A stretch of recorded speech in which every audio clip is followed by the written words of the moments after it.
The Lost City of Ungoro mini set A Day of Rebirth is here, which means it is time to go over some day one decks for y'all to try out using the brand new card. Hopefully in this video there will be a deck for all types of players as I do try to spread out the different ideas I showcase. It is worth mentioning some of these will be a little bit more competitive than others, probably in the long run, but I did want to highlight all the new legendaries, and not all of those are the greatest. Now, let's begin with DK. We are going to be doing Stegodon DK. However, it is actually worth mentioning that this Stegodon list can easily be converted to the Eliza Goreblade list.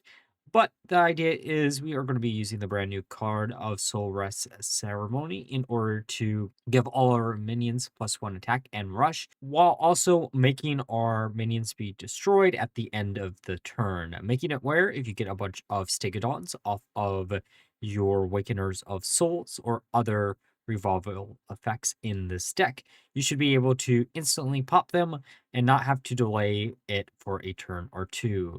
Soul Rest Ceremony essentially acts as Eternal Layover, however, it is cheaper and easier to actually use. Now for the next list, we got Egg Demon Hunter, centered around the brand new legendary of the Egg of Kalamos. This is a egg that you have to break 5 times to get a 2020 beast. And you might be thinking, how are we going to use a 2020 beast that has no other stats? Well, Demon Hunter uniquely has Kane, which is a charge minion that ignores all taunt.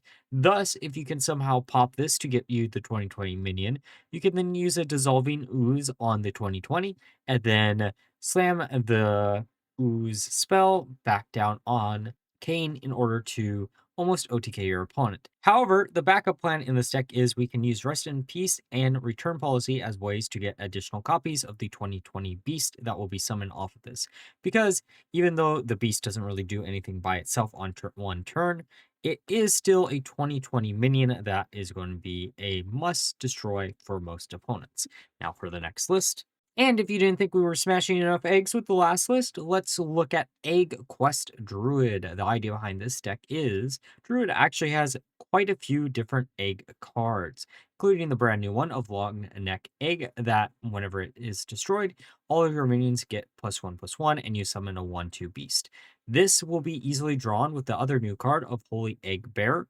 However, this can draw you into a bunch of minions within this list, such as Bucket of Soldiers or the Egg of Kalamos, since we could probably make use of a 2020 within this list pretty easily. Overall, the idea here is just swarm the board with a bunch of your token generating cards and ways to buff up those token generating cards to overwhelm your opponent with the quest reward. That makes it where if your opponent doesn't get rid of your board quickly, they will just lose the game. And now for the next, we got the first of 2 hunter lists. The one here is going to be Secret Hunter, using a long forgotten legendary of product 9.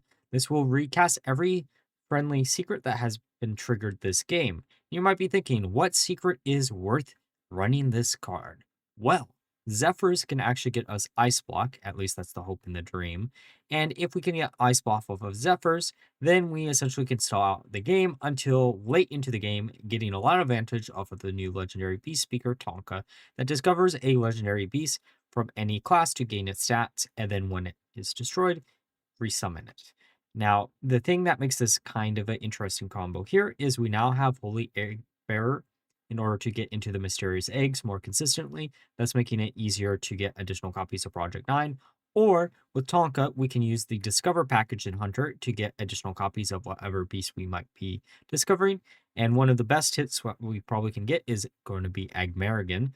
There's quite a few really strong legendary beasts currently in standard from other classes that Hunter would just love to be able to get multiple copies using the Discover package. We got Amalgam Hunter, and you might be wondering, why are we trying this deck out now? Well, the new card Devilsaur Mask makes it where we can set a minion's stats to 8/8 and give a charge, which means in combination with Adaptive Amalgam, you will always have a 1 mana charge minion.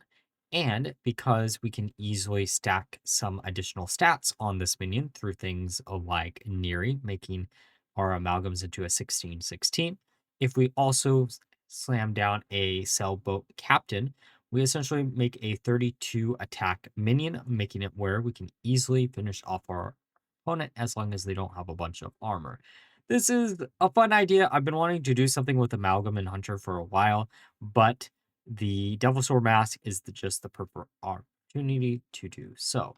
Now, let's get on to the next list, which is going to be Imbue Taunt Priest. The idea behind this is we are going to make use of Ultrasaurus, the brand new 8-cost beast that has Taunt. Death Rattle summon a random Taunt minion that costs 5 or more, thus making it where you will probably at least get 2 additional taunts out of this, since a lot of the taunts that cost 5 or more also generate additional taunts.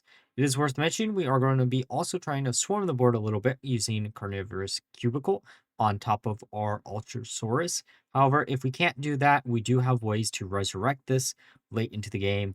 Thanks to Rest in Peace. We do have a few ways also to mana cheat out these minions beforehand, thanks to Twilight Medium. Now for the next list, Quest Mage. Now, I know not the most unique build, but we are going to be using the Eudora package within this list just because of the fact that Eudora plus the quest is something that I haven't seen too many people talk about, but is very, very strong. I know Jiminator was really big into this version of the list, and it is something that I've been wanting to revisit for a while. Overall, the essential game plan is Techosaurus gives you additional sustainability so you can easily use the Eudora later into the game.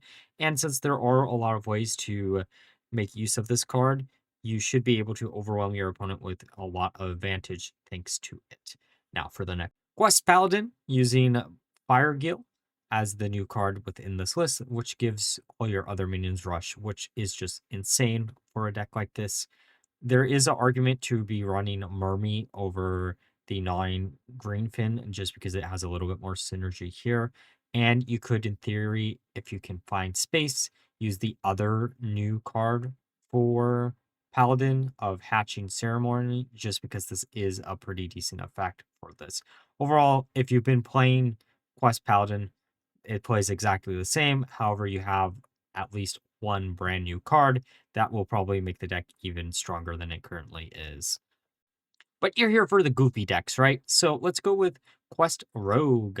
Now, that might not sound that goofy. However, the new card Crystal Tusk shuffles the leftmost card in your hand back into your deck, which might not sound that great at first glance, especially given the fact that you might not be able to control that. However, what if I told you we could turn all of our Tortolans that we get off of our quest reward into a bunch of Goldbeards to charge into our opponent's face? Or at least I hope that's how this would. If it doesn't work this way, we can swap out the Goldbeard for briarspawn Drakes, but that does require our opponent to have a non-empty board in order to OTK.